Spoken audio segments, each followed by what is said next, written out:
نحمده ونصلي على رسوله الكريم أما بعد قال الله تبارك وتعالى في القرآن العظيم أعوذ بالله من الشيطان الرجيم بسم الله الرحمن الرحيم إن الصلاة تنهى عن الفحشاء والمنکر۔ محترم بزرگوں اور دوستو، اللہ تبارک و تعالی نے قرآن کریم کے 21ویں پارے کی پہلی آیت شریفہ میں یہ حکم فرمایا ہے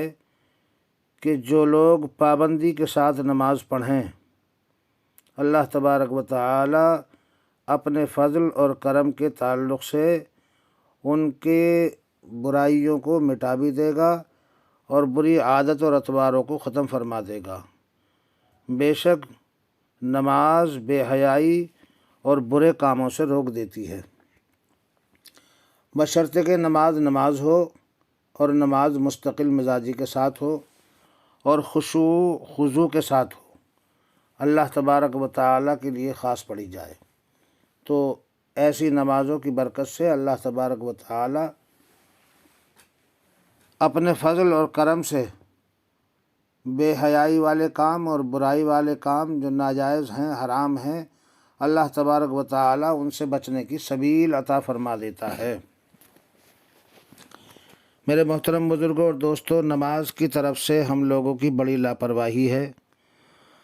اکثر و بیشتر تو ہم لوگ نماز پڑھتے نہیں، اور جو پڑھتے ہیں ان میں اکثر لوگوں کے نماز کی عبارت یاد نہیں ہے، اور بہت سے لوگ بیچارے سیکھنے میں شرم کرتے ہیں، کسی سے معلومات کرنے میں عار کرتے ہیں، کتابیں دیکھنے کا وقت نہیں ملتا ہے۔ تو میرے محترم بزرگوں دوستو، مؤدبانہ طور سے، مخلصانہ طور سے یہ گزارش ہے کہ ایمان کے بعد سب سے پہلی چیز محتمم بالشان فرض، اللہ تبارک و تعالیٰ کا ہمارے اوپر جو قرض ہے وہ سب سے پہلے نماز کا ہے۔ نماز کا چھوڑنے والا کافر، فاسق، باغی، جاہل، جابر،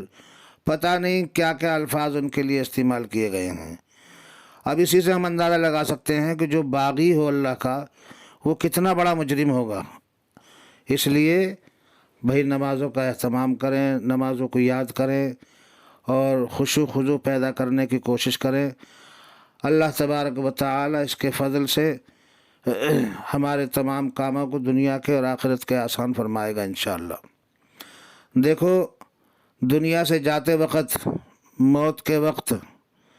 نمازی کی حالت روح قبض ہونے کی دوسری ہوتی ہے اور غیر نمازی کی دوسری ہوتی ہے۔ قبر کے اندر جب اللہ تبارک و تعالیٰ کا بندہ رکھا جاتا ہے تو سب سے پہلے اس سے نماز کی معلومات ہوتی ہے۔ اس کے بعد میں قبر میں سے اٹھ کے جب حشر کے دن میدان میں کھڑا ہوگا تو سب سے پہلے نماز کی جو ہے پوچھ تاچھ ہوگی۔ اس لیے نمازوں کا خاص خیال رکھیں۔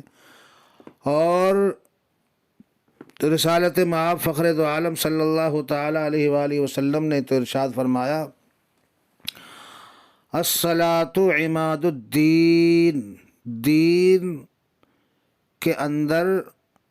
نماز جو ہے یہ دین کا ایک ستون ہے۔ یعنی دوسری روایت کریمہ صلی اللہ علیہ وسلم میں ارشاد فرمایا گیا ہے،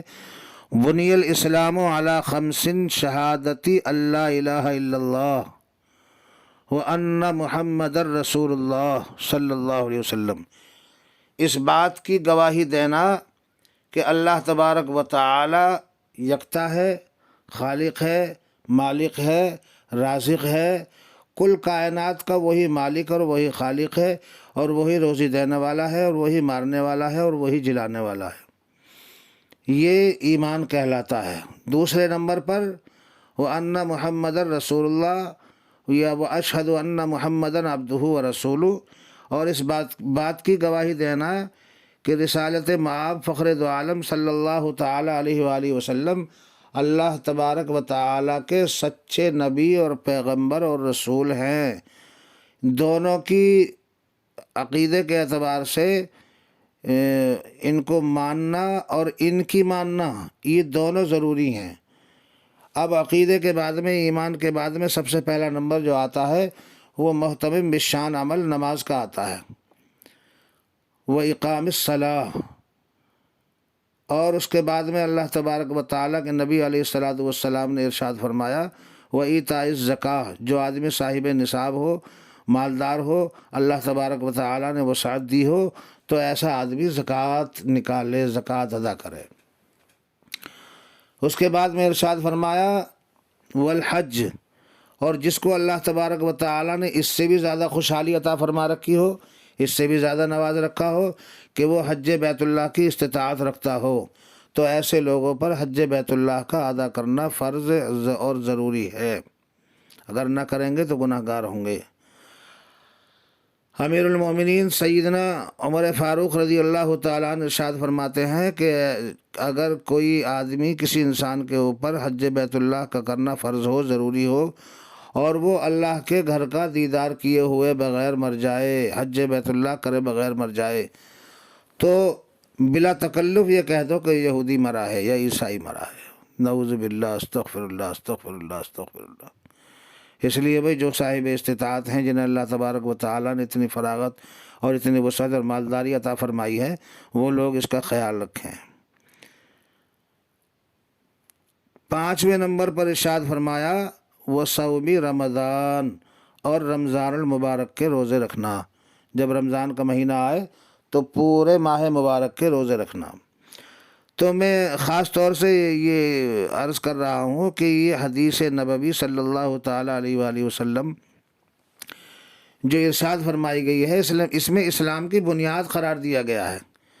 5 چیزوں کو اسلام کی بنیاد قرار دیا گیا ہے، جس طرح سے کسی مکان کی کوئی بنیاد ہو۔ اب ہم یہ سمجھ سکتے ہیں کہ صرف بنیاد سے آدمی گھر میں نہیں رہ سکتا ہے، نہ بنیاد کو مکان کہا جا سکتا ہے، نہ بنیاد کو کوٹھی اور بنگلہ کہا جا سکتا ہے، بلکہ اس کے بعد میں دیواریں ہوں گی، دروازے ہوں گے، روشن دان ہوں گے، کھڑکیاں ہوں گی، اس کے بعد میں لینٹر ڈلے گا یا کسی چیز کا پٹاؤ ہوگا، پھر اس کے بعد میں اس میں پلاسٹر وغیرہ ہوگا، پھر اس میں رنگ روگن کا نمبر آئے گا۔ اس کے بعد میں کوئی آدمی رہنا اچھی طرح سے پسند کرتا ہے، یا اس کو مکان کہنے کا یا کوٹھی کہنے کا یا بنگلہ کہنے کا حق ہوتا ہے۔ تو اس لیے ابھی تو بہت ساری چیزیں ہیں جو ابھی بیان کرنے سے جو ہے میں قاصر ہوں۔ ہم بس یہ اندازہ لگا سکتے ہیں کہ کم از کم ہم اسلام کی بنیادوں پہ تو کھڑے اتر جائیں، لیکن افسوس صد افسوس، افسوس صد افسوس، آج ہمارا معاشرہ اور ہماری ذہنیت اور ہماری